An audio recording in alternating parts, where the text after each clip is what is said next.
Hey guys, welcome back to another Chief Pep video. Today we're going to work on the starter engine and we're going to do some painting. So welcome back everybody. So this week I have made a start with the starter engine. I started to clean it up. Now I'm going to make a separate video for this. So what I'm going to show you now is a little bit fast forward. I wanted to paint the starter engine. Not only for that, but also to do a good investigation and check if everything is okay inside the starter engine, you need to open it up. The engine is screwed together with two long Phillips screws. It's nearly impossible to get these screws out the normal way with your Phillips screwdriver. After 35 years, these are always stuck or rusted completely. I didn't even bother to try it the normal way.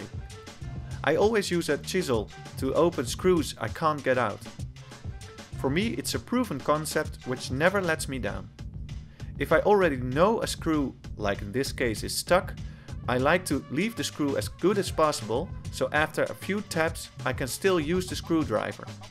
As you can see, this technique works perfect.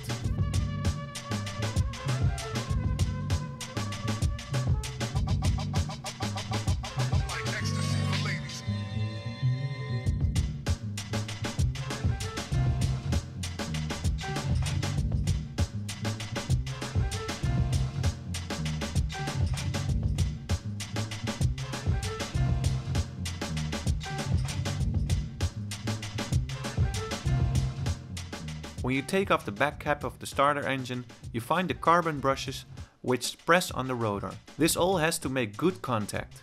A good cleaning is necessary, and inspection if the springs still press the brushes well to the rotor is important. The front has two satellite gears which give the starter gear power and the right speed.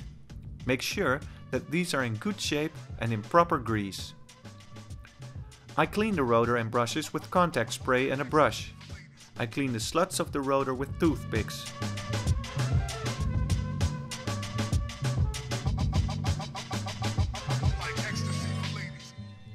I already ordered my new screws for the engine.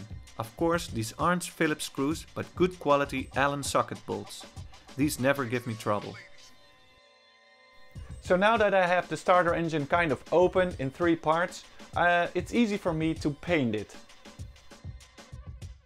I used to spray paint a lot when I was younger and worked on mopeds and scooters. That's how I learned my ways to do this. You always need to sand your parts well with waterproof sanding paper.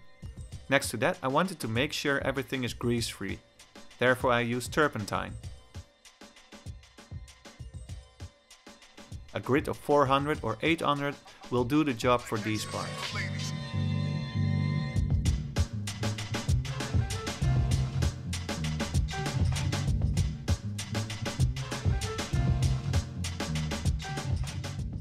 I masked all the parts I didn't want to paint.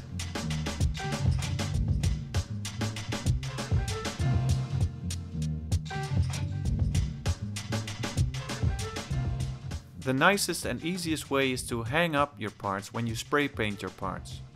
I use iron wire so the parts don't move too much but stay sturdy when the spray gun is used.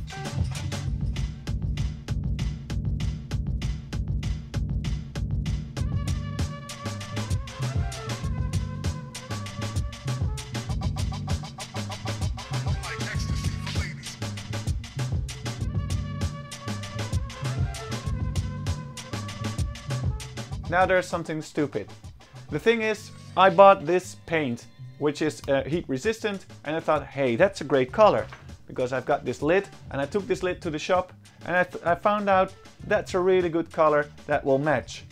But unfortunately, this is the color, so it turned in a little bit matte gray, which is not the color that I need.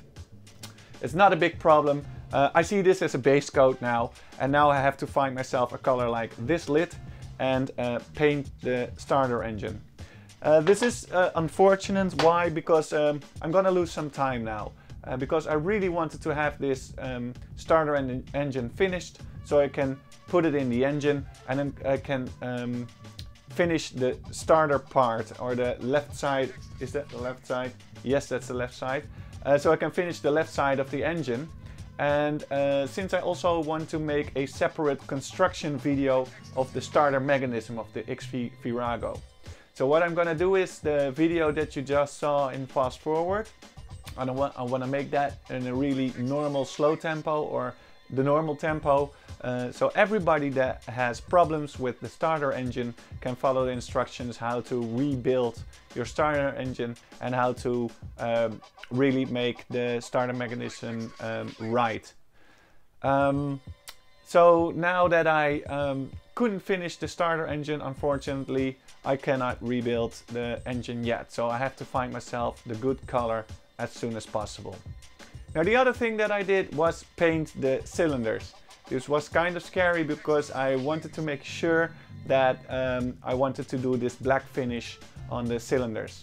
That's this video. Now of course these guys have to be masked off well. You don't want any paint to come in the housing of the cylinders. I've done this before with my Chief Pep Scrambler. With that project I found out a really handy way to make nice edges where you want to let your masking tape to stop. Just simply use a file on the edges of your masking tape and go round. Feel the edge of the metal and your masking tape will slowly wear down enough so you can tear away what you don't need. Now for the spraying part. It's also really nice, I've done this before, so now I know where I have to pay attention to. This is VHT paint and you spray this paint best layer after layer when it's still a bit wet. Not too wet, otherwise your paint will drip.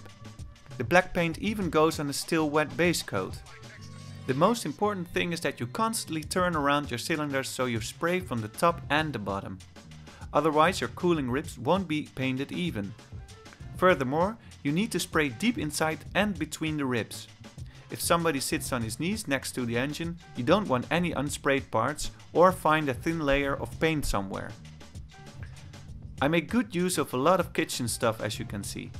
This is a rotating table, normally used for breakfast stuff.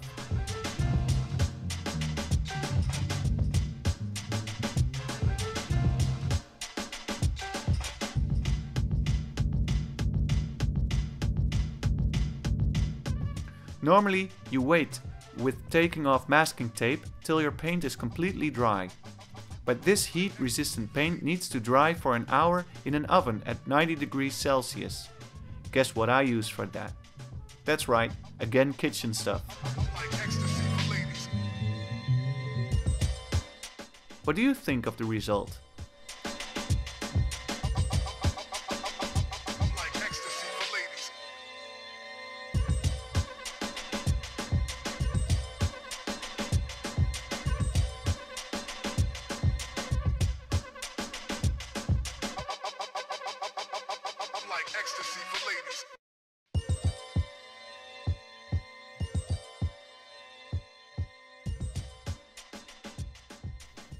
So as you can see, that really turned out well.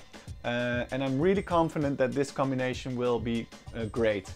I also asked you some questions on my Facebook and also on the forum if I would chrome certain parts or polish certain parts or leave them as they are. This was my test for polishing stuff.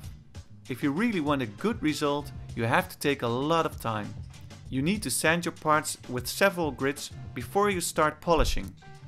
I used 1000, 1500, 2000 and 2500 grit sanding paper.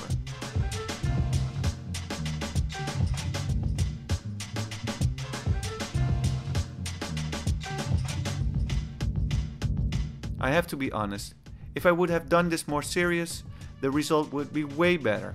I just wanted an idea how polished parts would look on the engine.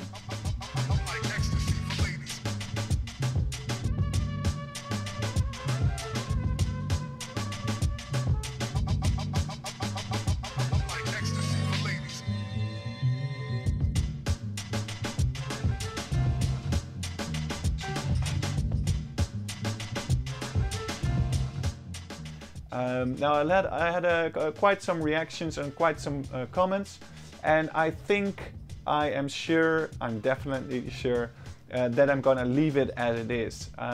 One guy really had a great comment and said it looks kind of mechanical, the look and feel how it is now. And I think that's totally right. The engine really looks mechanical and also really clean and really authentic.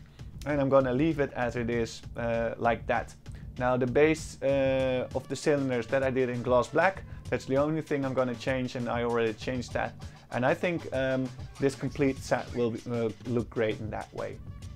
So that's it for this week. Thank you for watching. Please don't forget to subscribe to my channel if you haven't already done that. Leave your comments in the section below and I'll see you in the next video. Thank you for watching. Bye.